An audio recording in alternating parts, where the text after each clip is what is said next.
Olá, muito boa noite. Está no ar o programa Mais Saúde desta terça-feira. Hoje nós temos assuntos variados para discutir no nosso programa. Nós vamos falar ainda de cirurgia plástica, vamos falar sobre o câncer infanto-juvenil e você pode ligar e participar conosco a partir de agora pelo telefone 3821-4488. E para começar o programa, a gente vai falar um pouquinho a respeito de algumas doenças que são conhecidas. Eu já ouvi essas palavrinhas antes, principalmente falar de erisipela. Você já ouviu falar? Eu já ouvi falar, mas estou descobrindo muita coisa nova, muita coisa importante que a gente precisa saber. E quem vai esclarecer para a gente essas dúvidas é o Dr. Paulo Roberto Bernardes, angiologista lá do Hospital Atual, que vem explicar para a gente um pouquinho a respeito desses problemas. Dr. Paulo, boa noite, um prazer tê-lo conosco. Boa noite, obrigado por estar aqui também. Coisa boa. Doutor Paulo, quando a gente fala da erisipela, é uma palavra que a gente volta e meia já ouviu falar. Mas é uma doença simples, é uma doença comum, por que ela aparece? Bom, erisipele ou erisipela é uma infecção bacteriana que ocorre principalmente por deficiência na circulação linfática. Então, nós temos, na verdade, a circulação de retorno da perna, nós temos duas circulações, que uma é a circulação venosa, que é a mais... que transporta a maior quantidade de retorno, né, que transporta o sangue venoso, e temos a circulação linfática, que traz um líquido rico em proteínas e gorduras. Então, tem pessoas que, com o passar dos anos, vão ocorrendo algumas lesões desse linfático, ou por pessoas que têm varizes volumosas e que não trata e sobrecarrega esse sistema linfático, ou por lesões traumáticas, ou cirurgias, né, que mexeu nesse linfático da pessoa, ela pode, então, com o tempo, começar a desenvolver infecções bacterianas. Então, na verdade, essa má circulação linfática, ela facilita que as bactérias entrem pela pele, né, que acha ali uma porta de entrada, às vezes um pequeno ferimento, uma lesão, uma arranhadura, uma picada de inseto, por ali entra a bactéria da própria pele, tá? Então, não quer dizer que tem que ser uma bactéria diferente, né? Não é que ele pega essa bactéria fora. Então, geralmente, bactérias da própria pele, que entram ali no subcutâneo e começa, então, uma infecção bacteriana. Tá? Geralmente, os sintomas da erisipele, até antes de aparecer o vermelho na perna, a pessoa costuma ter dor no corpo, indisposição, como se estivesse gripado.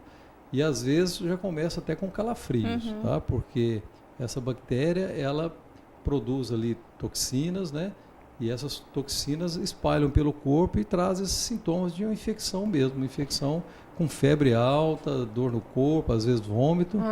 E aí passa um dia, dois, começa um vermelhão na perna. É uma mancha grande. Uma mancha que começa pequena e aí ela vai se evolumando, ela vai crescendo, vai ampliando e vai definindo. Então a pessoa vê aquilo ali e já começa a achar estranho, acompanhado desse mal-estar, né? Dessa dor no corpo, indisposição, tipo que se estivesse começando um processo infeccioso, virótico, alguma coisa assim. E o mais importante disso aí é assim, que tem que ser feito um diagnóstico, né? O quanto antes melhor, porque quanto mais tempo você deixa, mais essa lesão ela aprofunda, mais lesão de linfática essa pessoa vai ter. E se não tratar, ela pode aprofundar para tecidos, né, mais músculo, fáscias musculares e trazer complicações graves. Tá? Então, uma vez que procurou o médico, ou o clínico, ou o angiologista e feito o diagnóstico, aí inicia-se o tratamento com antibiótico, né? Deve-se escolher antibiótico de um espectro maior e entrar com esse tratamento, com repouso, para debelar essa infecção.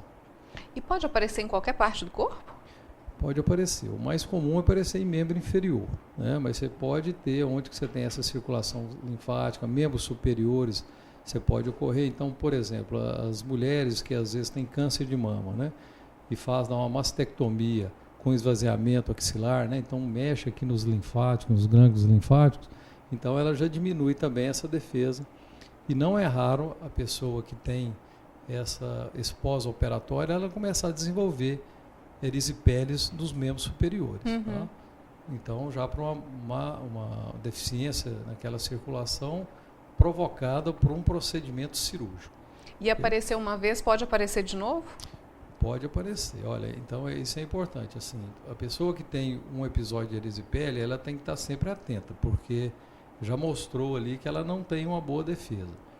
E quanto mais erisipeles ela tiver, mais lesões ela vai ter de linfática e a maior chance, sempre vai existir uma chance maior de existir novos quadros de erisipele. Tanto é que a pessoa que tem aí 2 surtos de erisipele, às vezes você faz um tratamento profilático com antibiótico injetável, né, tipo um bezetacil a cada 3 semanas, durante 2 anos, até para ver se aborta essas crises. Porque essas crises podem ser reentrantes e também, como eu disse, cada lesão, cada erisipele, mais chance dele ter uma nova. E no mesmo local, em local diferente? Geralmente no mesmo membro. No mesmo membro. No mesmo membro. Então, não é tão comum você ter erisipele nos 2 membros. Uhum. Então, geralmente você tem naquele membro e vai perpetuando nele.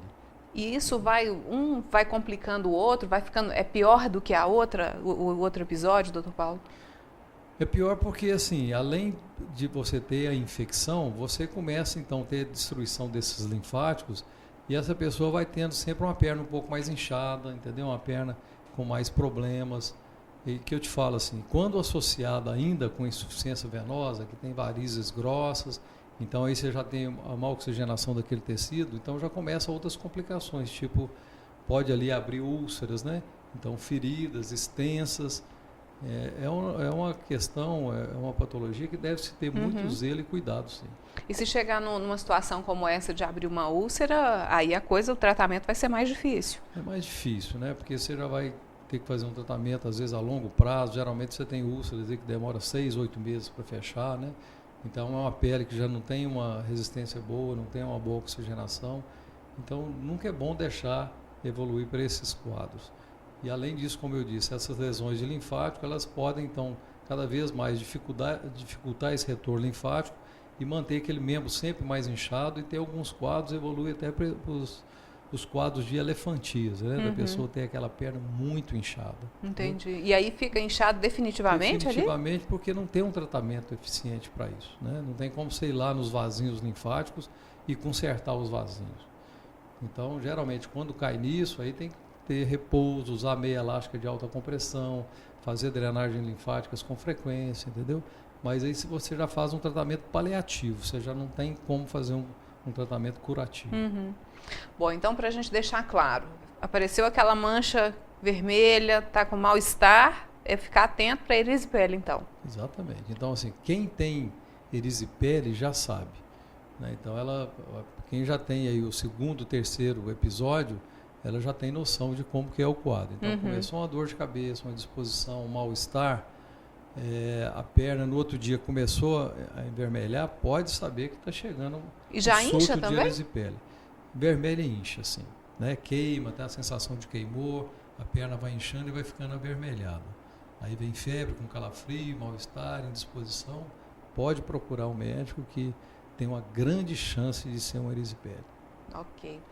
Quando a gente vê essas questões de inchaço relacionada a algumas veinhas também, a gente lembra da trombose. Sempre fala, a trombose é um problema sério, e aí?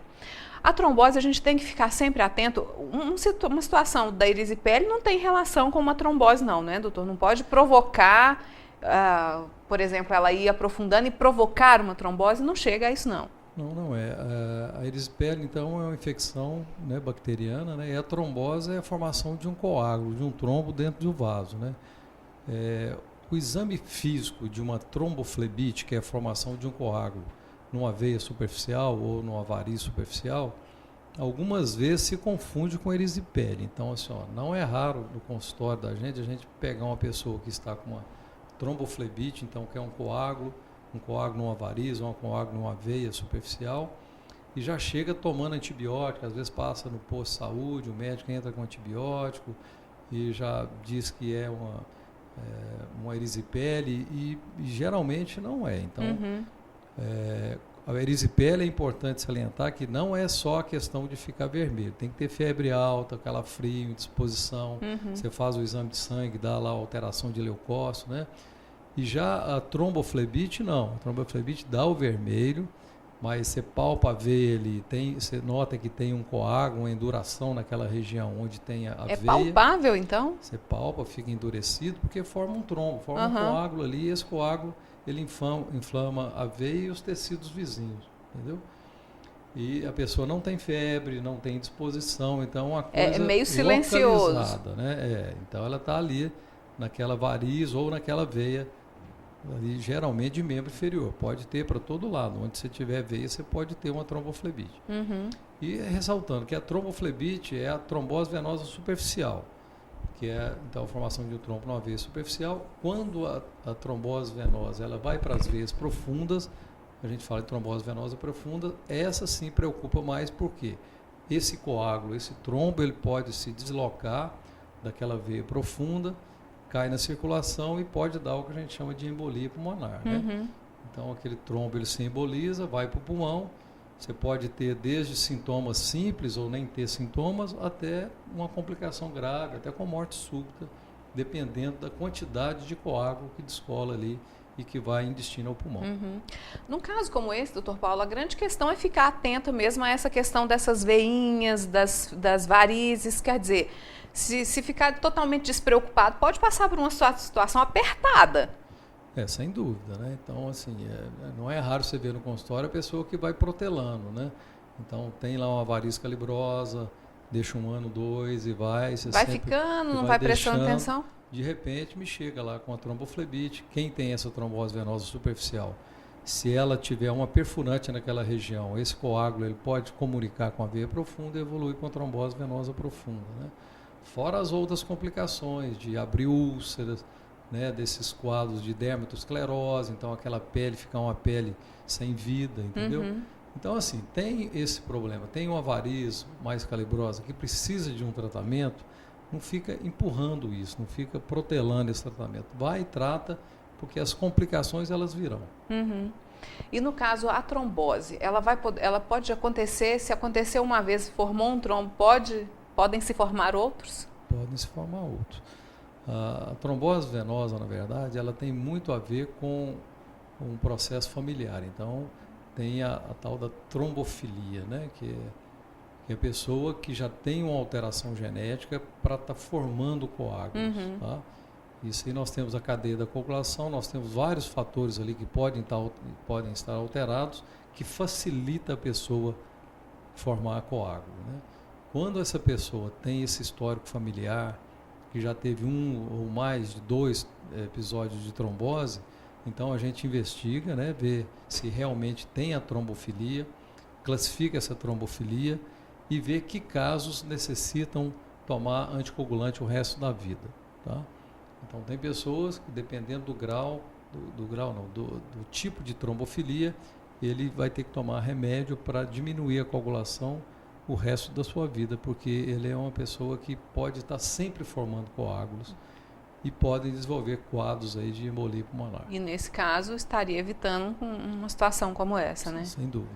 Outros casos não, já podem ser mais simples e não vai... A grande maioria não precisa de uso de anticoagulante, das trombofilias, entendeu? Mas precisa de alguns cuidados, de evitar hormônios femininos, né?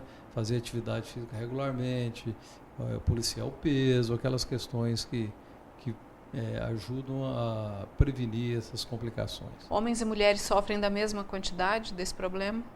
As mulheres têm mais. Mais do que os homens. Tem um motivo? Mais por essa tendência de ter mesmo, né, da doença, a mulher tem a ação do hormônio feminino, né? Então, o hormônio feminino facilita não só mais isso, como também a formação de variz. Hoje, para você ter uma ideia, para cada 4 mulheres, você tem um homem que tem variz. Prevenção tem? É aquilo que eu citei. Então, atividade física, policiar o peso, né, na mulher evitar hormônios, e ter esse zelo, né? Apareceu variz calibrosa, trata, entendeu? Não empurrar, né? Não fingir que não está vendo a coisa, para evitar um problema mais complicado. Exatamente. Tá certo. Infelizmente, gente, nosso tempo já acabou, mas o Dr. Paulo volta em outras oportunidades, que a gente tem outros assuntos para falar relacionados a essa questão, e é sempre bom a gente ficar atento para evitar os problemas mais sérios. A gente busca realmente mais qualidade de vida, né, doutor Paulo? Obrigada por estar com a gente mais uma vez, por trazer essas informações. Obrigado a você. Na terça e na quinta em Patos? Terça e quinta. No Hospital Atual. No Hospital Atual. Tá joia. Muito obrigada e uma boa noite, viu? Boa noite a todos. Nós vamos para um rápido intervalo, já já eu volto, tem mais saúde.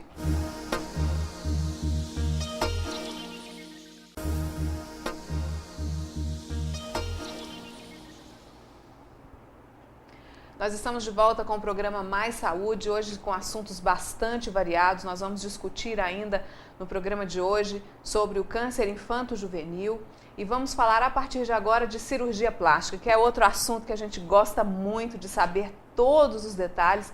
Afinal de contas, as pessoas buscam realmente melhorar a autoestima, corrigir aquilo que está complicando, que está deixando a situação um pouco difícil, e é até uma questão, gente, que se discute muito hoje, a questão do bullying. E ele está relacionado na infância, na adolescência, a diversos fatores como esses, e alguns deles podem ser corrigidos de uma maneira muito tranquila, muito fácil e é muito comum. E a gente vai começar pensando naquela orelhinha de abano, que você já ouviu com certeza, seus filhos, já ouviu muita crítica por causa disso, e a gente vai falar que pode ser corrigido e não é tão difícil assim. Eu converso a partir de agora com o cirurgião plástico Luiz Henrique Bernardes, que vem falar para a gente um pouquinho dessa cirurgia que pode ser feita ainda criança para resolver de vez esse problema. Doutor Luiz, boa noite, um prazer tê-lo conosco. Boa noite, Viviane, o prazer é todo meu. É verdade, então, que a orelha de abano pode ser corrigida, doutor Luiz, muito cedo até, na verdade, para se evitar esses traumas que vão se criando ao longo do tempo? Sem dúvida alguma, Viviane. No caso da orelha abano, é uma coisa que incomoda demais a criança. O que a gente sempre observa é que, às vezes, os pais se sentem incomodados inicialmente, né? Que já percebe desde pequenininho, mas a criança não vai se sentir muito incomodada até em torno ali dos 5, 6 anos de idade. Na escola, ela começa a perceber essas diferenças de um coleguinha para outro a partir mais ou menos dessa idade de 5, 6 anos.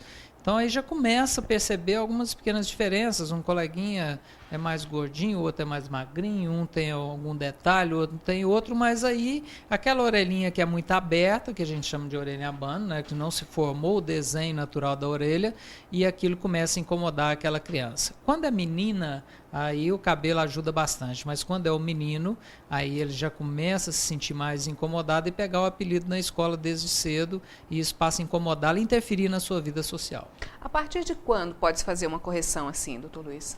Vai depender muito desse lado do trabalho psicológico dessa criança, porque, na verdade, você pode fazer a partir de 6 anos. Mas a gente tem que lembrar que a partir de 6 anos de idade, essa criança não deixa fazer com anestesia local. Ela pode ser feita com anestesia geral sem problema algum.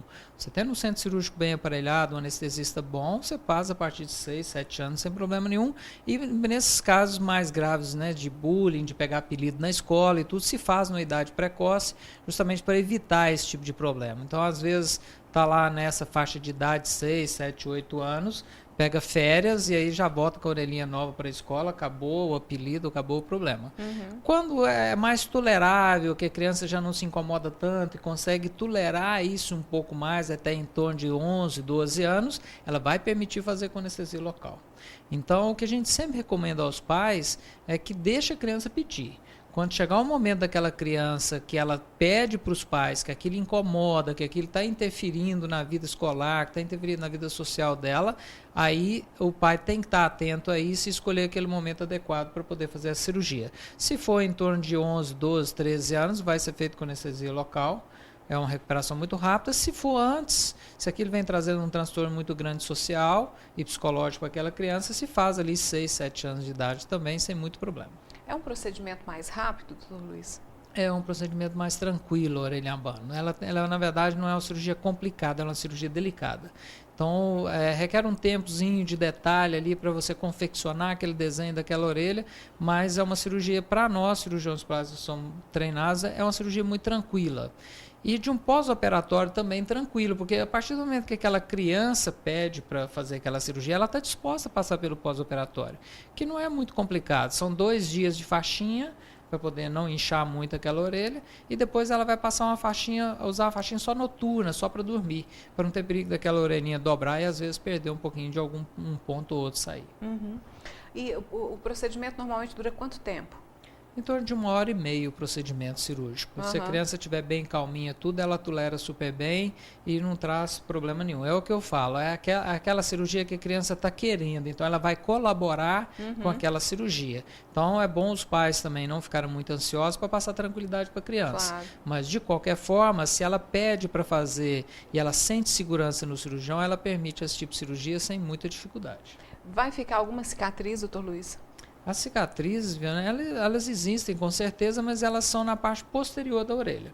Então, se elas estão bem escondidinhas na parte de trás da orelha, dificilmente vai trazer algum problema, algum transtorno. O que acontece geralmente é que depois da cirurgia, daí uns 3, 4, 5 meses, ninguém lembra mais que fez esse tipo de cirurgia, né? A não ser pelas fotos antigas que vai acabar percebendo, mas se adapta muito bem e se esquece que fez essa cirurgia, porque geralmente o grau de satisfação é muito grande. O índice de recidiva, ou seja, essa orelhinha voltar a ficar aberta, realmente é muito difícil disso acontecer. Pode, a gente estuda aí, se vê alguns casos, mas a gente não vê isso acontecer no dia a dia, então a gente vê que geralmente é uma cirurgia bem definitiva e geralmente os resultados são muito bons. E a orelha, ela, depois que ela passa por esse procedimento, ela vai continuar crescendo, doutor? Vem o famoso problema do crescimento da orelha, que a gente até estava comentando ainda. A criança está em crescimento, ela vai crescer, mas vai acompanhar aquilo ali. O que é que acontece que faz esse abano, doutor Luiz? Não, até que a questão do abano não tem muito a ver com o desenvolvimento, com o crescimento. Mas essa orelha ela vai crescer proporcional ao tamanho do rosto, que nessa faixa de idade já não é um crescimento tão grande, né? Então, que a gente observa que o crescimento cefálico da cabeça ele tem um crescimento maior da face, depois nessa idade vai ter ali um desenvolvimento até a adolescência e depois praticamente fica estável. O que se fala é que existe o crescimento da orelha, a orelha e o nariz vão crescer a vida inteira. O que acontece é que determinada idade, lá para 70, 75, 80 anos, às vezes por algumas alterações hormonais, vai começar um desenvolvimento de determinadas cartilagens corporais. Então a orelha ela pode desenvolver, às vezes você vê um senhor mais velho, a orelha dele cresce. Da mesma forma que também a gordura facial vai diminuindo, então você tem a impressão que está crescendo um tanto considerável. Mas nesse período todo da adolescência, né, até depois na idade adulta, praticamente fica estabilizado e já não tem alteração em relação a isso. É até interessante, porque tem muita gente que acha que a gente opera a orelha na banda somente na criança, mas não. O adulto também opera. Então, às vezes, não é muito incomum, chega 30, 35 anos, 40 anos, chega e fala, eu quero operar minha orelha, na verdade, não me incomodava anteriormente, ou me incomodou, mas eu nunca tive oportunidade de fazer, agora eu tenho oportunidade para estar fazendo, gostaria de operar a orelha, que agora acho que chegou o momento adequado. Então, a gente faz. Né? Então, assim, às vezes a pessoa mais idosa quer diminuir um pouco o tamanho da orelha, é possível? É possível sim. Então, esse crescimento da orelha, ela vai acontecer numa fase muito avançada depois. Mas nesse intervalo da adolescência, teve aquele pico de crescimento, depois da adolescência até a idade bem adulta, ela se mantém bem estável. O resultado é bem satisfatório. O que acontece que ela fica abano? É uma questão genética mesmo ou alguma coisa que acontece durante a formação, o crescimento da orelha, doutor Luiz? É mais genético mesmo. Então a gente observa que é um fator que vai herdar de alguém, às vezes até bem distante, né? Porque às vezes o pai não tem, a mãe não tem, você vai, mas por que apareceu? Então geralmente é uma herança mesmo familiar que tem, né? Pode até, geralmente, mais de um lado do que de outro, né? Se manifesta de formas diferentes de um lado para o outro. Às vezes a gente opera uma orelha só, às vezes uma não tem, a outra tem. Pode ser só numa orelha? Pode acontecer em uma só. E geralmente vem da carga genética mesmo, não é nada durante a formação fetal, intrauterina mesmo, não. É uma carga genética que acaba determinando. É possível atuar quando o nenenzinho nasce. Existe uma chance de você fazer um curativo e tudo para tentar, se você detectar isso muito nos primeiros 15 dias, você pode fazer um curativo que às vezes melhora bem, se for uma orelha não muito em abano, você consegue reverter esse processo. Passou dessa fase inicial, aí só a cirurgia depois, a partir de 6, 7 anos. O público masculino faz mais por ficar mais exposto, não? Isso é interessante, né? Porque vamos dizer assim que a criança, né, o homem, né, o sexo masculino vai procurar muito nessa fase inicial de 6, 7 anos, mas a gente observa que quando a menina tem, ela tolera muito bem até ela entrar na adolescência. Porque quando ela começa a prender o cabelo, que vai fazer um balé, vai fazer um jazz, vai jogar um vôlei, ou quando vai chegando muito próximo de 15 anos, que tem aquele sonho de fazer uma festinha, mesmo que seja mais modesto, mas tem e quer prender o cabelo, né? Vai ser uma dama de honra, alguma coisa assim, ela procura com certeza. E a gente vê muito isso acontecer, Viviane, quando a mulher ela conseguiu tolerar tudo isso e ela vai casar. Aí sim a gente observa que ela não deixa passar. Então, quando ela quer, já não prendeu o cabelo durante esse período todo, quer fazer um penteado para o casamento, uns 6 meses antes ela procura o cirurgião plástico e fala, agora eu quero fazer minha orelha banda. Então, acaba que a mulher, por ter o cabelo mais longo, ela consegue protelar isso mais. Mas ela, pela vaidade, ela vai procurar, principalmente na época da adolescência. Esse é um procedimento mais acessível, de custo, doutor Luiz? Com certeza. Por ser um procedimento que a gente considera de pequeno porte, né, que se gasta muito pouco material, o custo é bem acessível a qualquer pessoa. Então, mesmo parcelando ou não, o custo ele é bem menor do que uma cirurgia de um porte maior. Então, com isso, se realiza muito esse tipo de cirurgia. Né? Então, são cirurgias, são pequenos procedimentos de recuperação rápida, que também não tem nenhum custo pós-operatório, praticamente. Então, isso facilita e abranda bem o custo da cirurgia. Coisa boa, então. O problema pode ser resolvido, gente, mais fácil do que a gente pensou. Outro problema que pode causar ainda a questão do bullying, principalmente para adolescente, doutor Luiz, é a questão do nariz. O nariz muitas vezes não está muito proporcional e aí vem aqueles apelidos desagradáveis e acaba caindo nessa mesma situação. A cirurgia do nariz, ela também é muito comum, né? Sim, sem dúvida alguma. E ela acontece geralmente por 2 fatores, o estético principalmente, né? E às vezes associado a algum desvio, algum transtorno respiratório. Que aí faz as duas coisas juntas. Isso, então aí já vai ser um procedimento que vai ter um ganho a mais, né? Que seria a parte respiratória, então já vem desenvolvendo um mal-estar durante um período, aquele pai e a mãe já estão observando que aquela criança já chega na adolescência já respirando pela boca, quase nada pelo nariz, vai praticar um esporte, já tem uma obstrução e já quer aproveitar o momento para fazer a parte estética. Então, é um ganho a mais que se faz e é uma melhora muito grande, né? Então, você vê que o nariz é uma peça fundamental dentro do rosto, né? Então, às vezes, vem uma mocinha com o rosto muito bem desenhado, muito bonito, né? Os olhos bonitos, a boca, tudo desenhado, e às vezes o nariz muito desproporcional. Né? E da mesma forma herdou isso de alguém, do avô, de um tio. Então, acaba que isso traz um transtorno muito grande e geralmente na adolescência ela vai cobrar alguma atitude em relação a isso para poder mudar aquela característica que está em desconformidade com o rosto. E geralmente o resultado é muito bom e às vezes associado ou não à parte respiratória. O nariz já é um pouquinho mais complicado que a orelha. Eu não diria até muito complicado, não, mas é cirurgia de detalhes da mesma forma. Então, tem que ter uma habilidade maior. É uma área que não dá para você se atrever sem ter uma habilidade precisa para aquilo, porque o nariz, a gente sempre fala, qualquer milímetro faz a diferença. Então, qualquer detalhe, são muitas estruturas, tem o osso, tem a cartilagem, tem a gordura, tem a pele, tem a musculatura, numa região muito pequena. Então, tendo uma habilidade muito boa, os resultados geralmente são muito satisfatórios, a pessoa fica muito feliz com o resultado. Reduz-se mais ou pode aumentar o nariz também? Geralmente se reduz mais, mas pode-se fazer o aumento também. E às vezes o aumento se torna até um pouco mais complicado. Dependendo das situações, você tem que relocar estruturas, né? Se a pessoa precisa de fazer um aumento daquele nariz, você tem que achar alguma cartilagem para fazer aquele aumento, né? Se ela tem pele suficiente para isso. Às vezes, se for casos mais graves, você tira uma costela para fazer o desenho do nariz, né? Fazer a sustentação nasal. E são cirurgias boas também, que trazem um desenho melhor na face, um perfil para uma foto. Então, isso tudo contribui bastante. Mas, geralmente, a redução ela é mais frequente. Mas o aumento também ocorre com enxertos, com colocação de cartilagens, que os resultados também são muito bons. Doutor Luiz, e a questão do nariz já envolve uma questão de analisar bem a proporção do rosto, né? Não dá para inventar muita moda, chegar lá com uma foto e falar, eu quero esse nariz aqui, porque não é bem assim, né? É verdade. A gente tem que respeitar o gosto de cada um, desde que se consiga realizar aquele trabalho e seja um resultado harmônico naquele rosto. Não adianta uma pessoa chegar lá com o nariz que não tem uma foto de uma pessoa que não tem, as estruturas não permitem que você chegue naquele ponto. A pele às vezes não permite, às vezes a cartilagem não permite chegar naquele ponto, ou o que ela está querendo também não vai ficar bonito para o rosto, então isso não adianta. Então tem que se conversar bem. Todo mundo se pergunta, você tem um programa de computador que simula? O programa ele é muito matemático, ele não dá a resposta que a pessoa vai vai ter. Então não adianta você fazer isso, você tem que conversar com aquela pessoa e ver o desejo dela.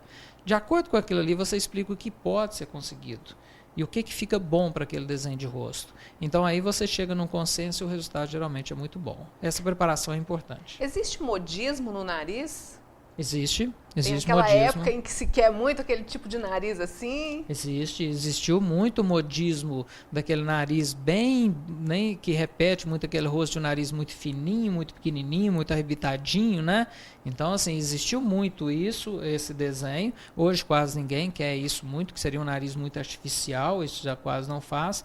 Hoje já se tende mais para um desenho mais americano, né, que ele tende mais o nariz um pouco maior, de presença maior, né? Então você vê uma Gisele Bündchen, por exemplo, você olhar o nariz exclusivamente dela, ele não é tão bonito assim, mas no conjunto do rosto ele fica perfeito. Então se busca um nariz com uma presença maior, uma naturalidade maior. E isso fica muito bom. Aqueles narizes muito pequenininhos, muito arrebitadinhos, muito fininhos, quase ninguém já procura mais, porque geralmente não combina com o desenho do rosto brasileiro. Homens e mulheres fazem essa cirurgia da mesma proporção ou não? Da mesma proporção não, a mulher procura mais, mas o homem também procura bastante a cirurgia do nariz, porque hoje o homem preocupa mais com a estética e acaba que o nariz é uma presença muito grande, determina muito. Às vezes o homem vem e fala, não, eu tenho um nariz muito grande ou muito largo e todo mundo acha que eu tenho a cara muito brava, que eu sou muito bravo, né? Então eu quero dar uma melhorada no meu semblante, né? Então ele não quer aquele narizinho também arrebitadinho, ele quer dar um contorno melhor, ou ele fala, às vezes numa foto eu vou sorrir, alguma coisa, fica desproporcional. Então o homem procura muito, porque é uma cirurgia muito aceitável, mas a mulher ainda realiza mais. Fica a cicatriz também, doutor Luiz? Quase todas internas. Em alguns casos que são mais complicados de trabalhar, fica uma pequena cicatrizinha externa, quase que imperceptível, mas na grande maioria das vezes são todas cicatrizes internas, aí ninguém percebe que fez a cirurgia. Ok. Bom, gente, se está incomodando, vale a pena avaliar. É um procedimento não tão complicado, como esses dois casos que a gente falou, e pode realmente realizar aí um sonho realmente, melhorar a autoestima e transformar a vida das pessoas. Importante buscar informações, né, doutor Luiz? Esse primeiro contato vai ser fundamental para que a pessoa fique tranquila e tenha um bom resultado, né? Ah, com certeza. Nesse primeiro momento é importante para saber os anseios, os desejos, o que pode conseguir e ter mais segurança. Eu acho que ir para a cirurgia segura é importantíssimo. Então, buscar mais informações. E o melhor local, Viviane, realmente é o consultório médico, porque na internet você vai achar coisas variadas demais. Então, procura um consultório de um profissional que te dê segurança e aí você consegue tranquilizar e fazer um resultado com sucesso. Tá, joia. Muito obrigada por estar com a gente mais uma vez, pelas informações, doutor Luiz. Muito obrigado, eu agradeço mais uma vez, estamos sempre à disposição. Terça e quinta em Patos. Toda terça e quinta e às vezes aos sábados, né? Porque o movimento está grande. Então, toda terça e quinta-feira no Hospital Atual. Tá, joia, lá na Avenida Paranaíba, 695. Obrigada por estar com a gente mais uma vez. Uma boa noite. Obrigado, boa noite. A gente vai para um rápido intervalo, já eu volto com mais saúde.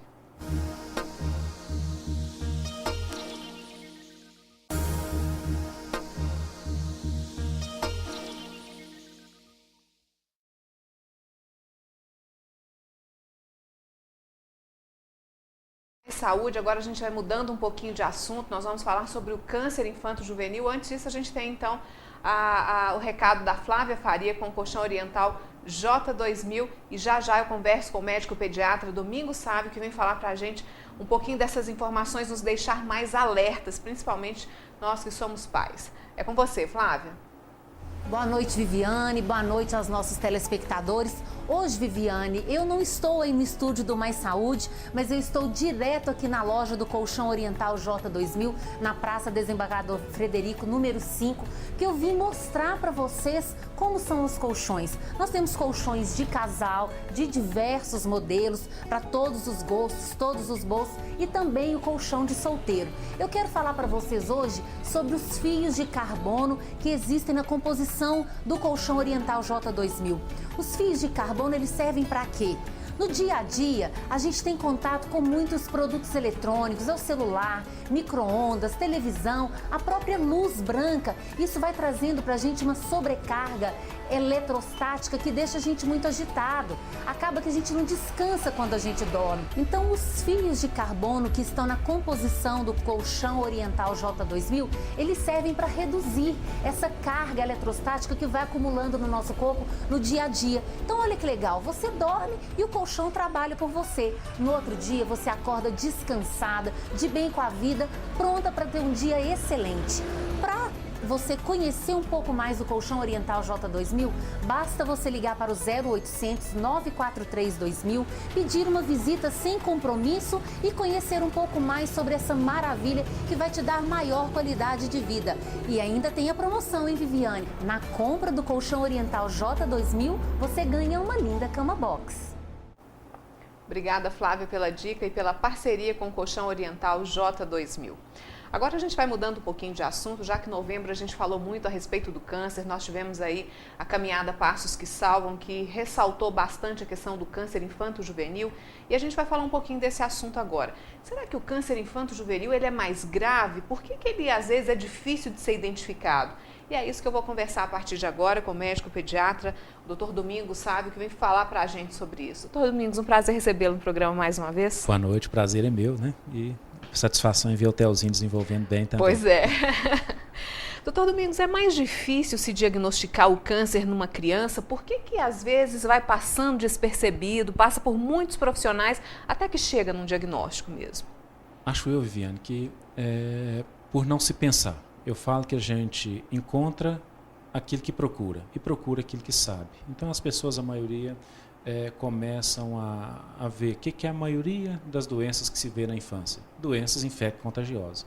Você encontrou febre, mal-estar, qualquer coisa dessa, você vai sempre pensar numa doença infecciosa e quase sempre você vai estar certo. Mas algumas vezes não. Uhum. Né? Eu falo, nós temos a cada ano no Brasil, em torno, segundo o Instituto Nacional do Câncer do Rio de Janeiro, em torno de 12.000 casos novos de câncer infanto-juvenil ao ano. Né? Então, assim, é uma incidência que é pequena, mas a gente vê com uma certa relevância já. Se nós tirarmos os acidentes, entre os 5 e os 19 anos já é a primeira causa de mortalidade na infância. Né? Então, nós temos controlado um pouco melhor as doenças infecciosas, com vacinas, com higiene, tá? Com isso tudo é muito importante, mas isso, você ainda tem as diarreias, as pneumonias até os 5 anos, mas dos 5 anos aos 19 já é a primeira causa de mortalidade, são os cânceres. E esse diagnóstico, às vezes, um pouco mais demorado, doutor Domingos, isso acaba complicando um pouco o tratamento? Vai fazer a diferença entre funcionar ou não funcionar o tratamento, né? Porque você não vê no câncer quase nunca uma meia melhora. Você tem uma melhora ou uma não melhora, que geralmente significa a morte. Então, a gente mexe com isso e, às vezes, esse atraso ao diagnóstico é que pode representar a tentativa de vida dessa pessoa. Por quê? Se você pega nas estatísticas americanas e alemãs, que são os 2 países que mais desenvolvem as técnicas de tratamento de câncer infantil, você vê acima de 90% de cura desses cânceres. Tá? E nós temos no Brasil em torno de 60% de um modo geral. Né? Por quê? Não as medicações, às vezes, são as mesmas, os protocolos, quais remédios se associar são iguais, mas nós temos uma diferença que é o tempo de diagnóstico. O nosso tempo aqui é mais demorado. O câncer na criança ele é mais agressivo ou não, ou isso não tem relação? Eu sempre acredito que, assim, como é um ser em crescimento, que ele está assim, expressando toda a potencialidade, a célula cancerosa ela tem por si uma característica que atrair nutrientes. Ela quer crescer também, ela cresce mais rápido que as nossas células. E quando você encontra um organismo que tem energia para isso, você vê esse crescimento é mais exacerbado, ele é mais rápido. Você vê alguns tumores em idosos, em velhos mesmo, esse crescimento às vezes ser bem latente, bem devagar, tumores intestinais que às vezes demoram a ser diagnosticados. Em crianças, às vezes, você vê assim, hoje, daqui a um mês, daqui 2, daqui 3, a diferença foi assim de uma catástrofe mesmo. A gente vê muito falar, quando é criança, adolescente, da questão da leucemia. É mesmo o mais comum? É o mais comum, né? 25% a 40% dos cânceres, de um modo geral, são leucemia. Se a gente colocar na primeira infância, nos recém-nascidos, nos lactentes até 1 ano de idade, nós vamos encontrar os tumores sólidos, principalmente o sistema nervoso central, os neuroblastomas, né, os tumores, os retinoblastomas, aquele do olhinho que vai ficar parecendo um olhinho de gato, um olhinho esbranquiçado, né, e isso na primeira infância. A gente chega dos 3 anos aos 5 ainda com tumores sólidos, os sarcomas, os tumores ósseos, né, os tumores já de abdômen também vão preponderar nessa idade, e de 5 anos para frente, aí as leucemias vão se impor, elas vão ser as predominantes. Doutor Domingos, a questão assim a criança que ela tem um acompanhamento, em que os pais observam muito e que tem um acompanhamento médico, fica mais fácil se chegar a um diagnóstico como esse, por exemplo, identificar que alguma coisa está mudando, identificar essas alterações que vão chamar a atenção num momento assim mais inicial? E essa é a razão dos acompanhamentos, né? Não só para procurar um câncer, mas procurar alguma outra alteração, né? Por quê? Porque como a criança vai ter uma dificuldade de linguagem, vai ter uma dificuldade de expressar, de comunicar, só tem um jeito da gente estar percebendo, é avaliando, reavaliando, vendo de novo, né? Por quê? Porque se você vê uma vez, vê outra, você tem uma chance maior de encontrar alguma diferença naquele comportamento, né? Por quê? Porque alguns tumores interessantes, vamos falar, por exemplo, o tumor de Wilms ou o neuroblastoma, os tumores renais, que às vezes crescem muito. Algumas mães chegam na hora do banho, elas pegam uma massa, né? Algumas chegam a confundir, não, é porque ele tem o intestino mais ressecadinho, pode ser uma pelotinha já de cocô mesmo, tá? E a hora que você vai palpar, já tumores assim que já estão de expressão, tumores grandes mesmo, tá? Então, assim, isso é importante, porque às vezes nesse acompanhamento você teria oportunidade de encontrá-los mais cedo. E quanto mais cedo a gente já sabe que o resultado melhor, né? O resultado seja, por exemplo, nesses tumores sólidos, seja cirúrgicos, né? Ou às vezes com acompanhados de quimioterapia ou radioterapia, mas o resultado muito melhor quanto mais cedo esses tumores forem encontrados. Naquele momento da conversa com os pais ali, doutor Domingos, a questão da familiar vai ser perguntada também, vai saber se já tem ali na família alguns casos que vem o bebê, a criancinha já pode desenvolver desde pequeno? Sim, é importante, né? Essa pesquisa sempre é feita, mas nem em todos os casos a gente vai encontrar um fator hereditário, né? Você vai ver alguns tumores intestinais, alguns tumores que têm francamente um caráter familiar, tá? Mas em grande parte, como nas leucemias, a gente não tem um dado. A gente fica às vezes, isso é uma grande pergunta das mães, que os nenéns são acometidos pelas leucemias. O que eu fiz de errado? Onde é que esse neném foi encontrar isso, né? Seja na alimentação, seja na... Eu acho que é um todo, né? A gente não pode pensar num fator só, mas nós temos vivido hoje muito artificialmente, muito veneno, agrotóxico, veneno em todas as partes, né? Isso aí a gente vai colocando isso tudo para dentro da gente, e cada pessoa pode reagir de uma forma. Doutor Domingos, e o tratamento? Como é que tem sido o acesso desse tratamento? A gente tem os casos que serão cirúrgicos, necessariamente para retirada, né, de tumores. Como é que está acontecendo isso hoje? E algumas vezes os tratamentos que são conjugados. Você pega, por exemplo, os tumores cerebrais, né? Que às vezes você tem a opção, que é um tumor até benigno, né? Mas por ocupar um espaço tão nobre, é que você às vezes não consegue tirar mais do que aquilo que é possível na cirurgia, porque às vezes o dano que uma cirurgia vai provocar acaba sendo maior do que o benefício que você vai trazer ao doente. Então, algumas vezes você vai complementar esse tratamento com as quimioterapias, com as radioterapias, conforme a necessidade de cada caso. O câncer, de um modo geral, ele tem sido, e principalmente na criança, o acesso tem ficado mais fácil, né? Você pega centros hoje, né, que são mais disponíveis, se a gente coloca muito, Barretos, que acaba sendo uma referência da gente, tá? Mas você pega aqui Uberlândia, na Universidade Federal, o Eliangote lá em Beraba, tá? Todos eles, assim, a facilidade com que a gente tem para encaminhar, apesar de algum esforço, de algumas pessoas que a gente acaba sempre engrandecendo, como João Batista, que faz um trabalho excepcional na cidade, mas eu falo assim que a gente tem conseguido, ao diagnóstico, começar a tratar rápido dessas crianças, tá? A criança é uma coisa que sempre sensibiliza muito. Uma criança, doentes, você vê assim, doações, times de futebol envolvidos, as pessoas se envolvem emocionalmente, porque a criança, você já foi uma criança, você teve contato com uma criança, a criança sensibiliza muito, né? Então a criança tem dessa vantagem. Isso, infelizmente, por exemplo, com o idoso ninguém quer chegar naquele estágio. O idoso já passa a ser uma coisa que todos têm um medo de chegar daquele jeito. Então a criança ainda consegue ser olhada de um modo diferente e o acesso a ela acaba sendo um pouco mais fácil. Ok. A gente vai para um rápido intervalo, já já eu volto, a gente continua falando a respeito desse assunto. É um instante só.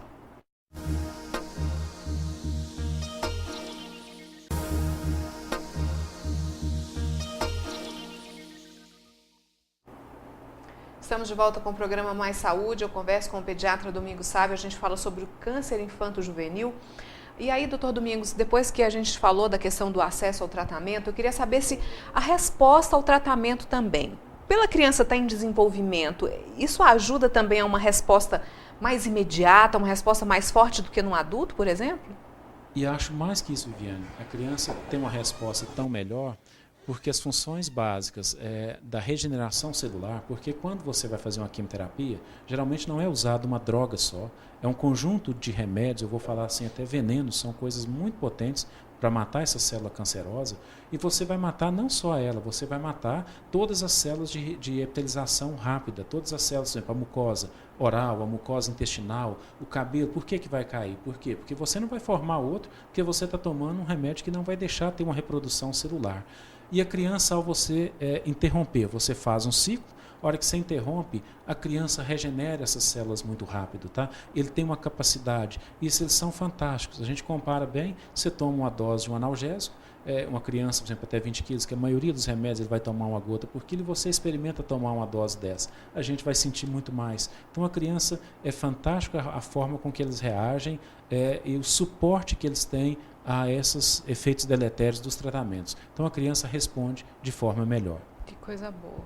E a resposta depois, por exemplo, conseguiu tratar, conseguiu a cura ali, o desenvolvimento pode ser normal, doutor? Normal. A gente fala primeiro no estágio de remissão, né? Você consegue entrar, que você mata aquelas células tumorais e de um tempo para frente, aí sim, você pode falar em cura, tá? Uhum. E a criança geralmente atinge esse estágio de cura que vai ter uma vida normal. Ok. Eu tenho uma pergunta aqui, eu vou abrir para a gente falar a respeito desse assunto justamente por causa de situações que estão surgindo no nosso país agora. A Maria Geralda, ela perguntou, doutor Domingos, ela disse que está com um sobrinho internado e com o diagnóstico de Guillain-Barré. Ela pergunta se demora a melhorar, diz que ele está sem movimentos e se pode ter contato com outras pessoas. Sim, o contato pode ter, não é uma doença contagiosa, tá?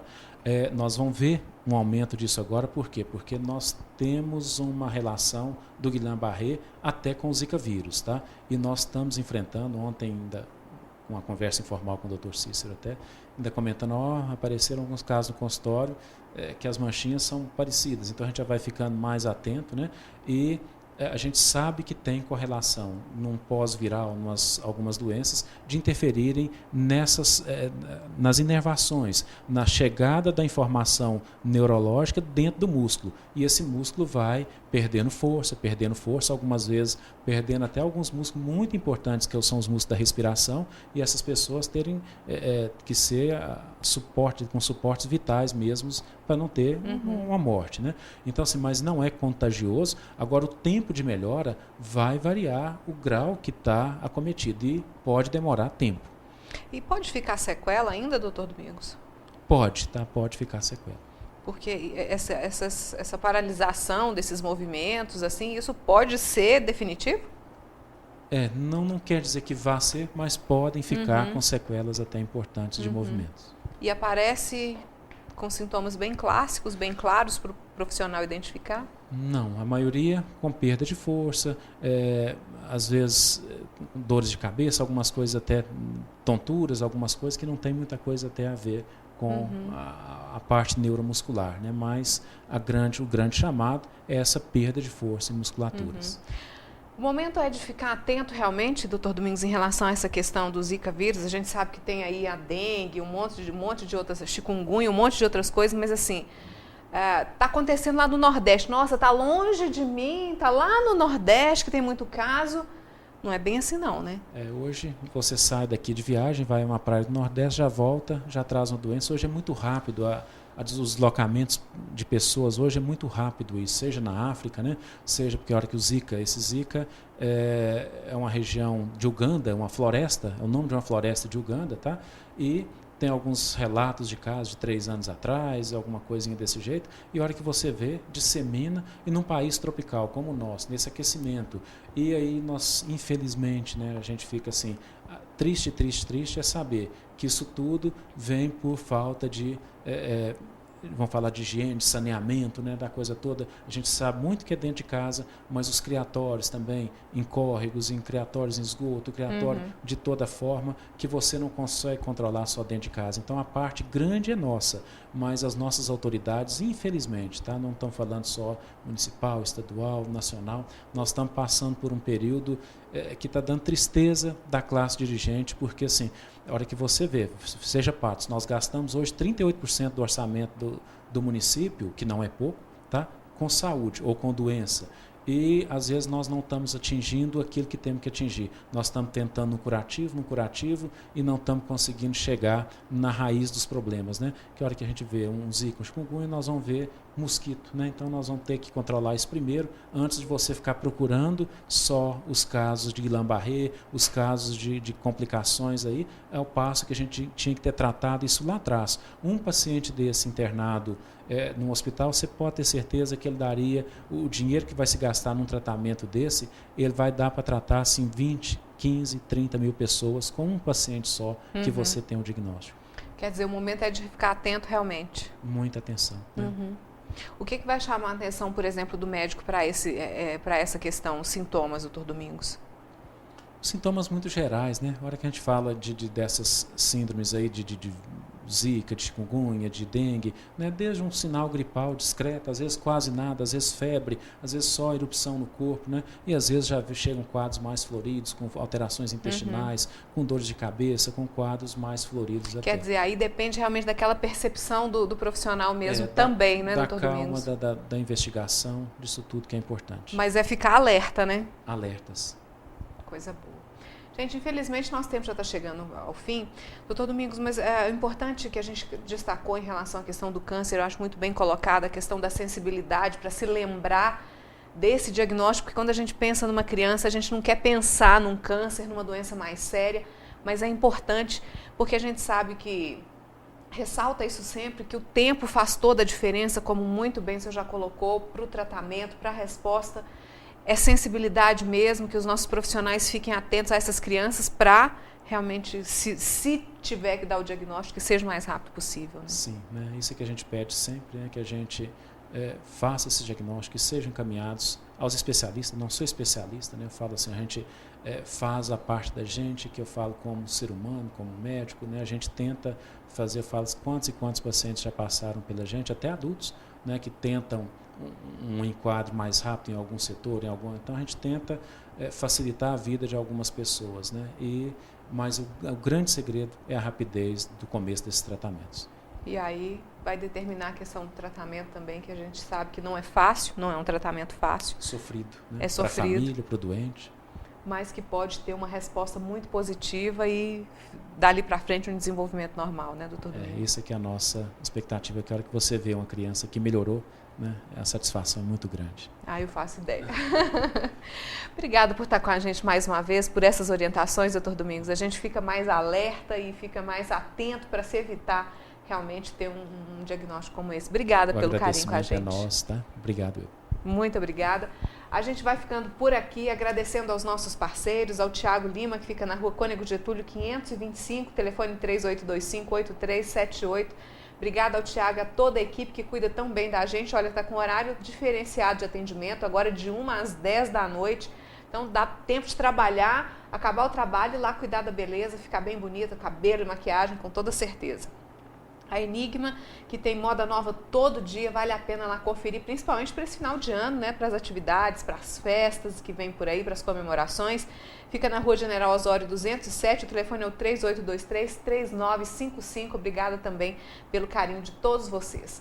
O Mais Saúde vai ficando por aqui. O NTV News vem pedindo passagem, chegando aí com as notícias de Patos de Minas e região. E nós nos encontramos amanhã às 11h30 no 30 Minutos. Uma ótima noite para você.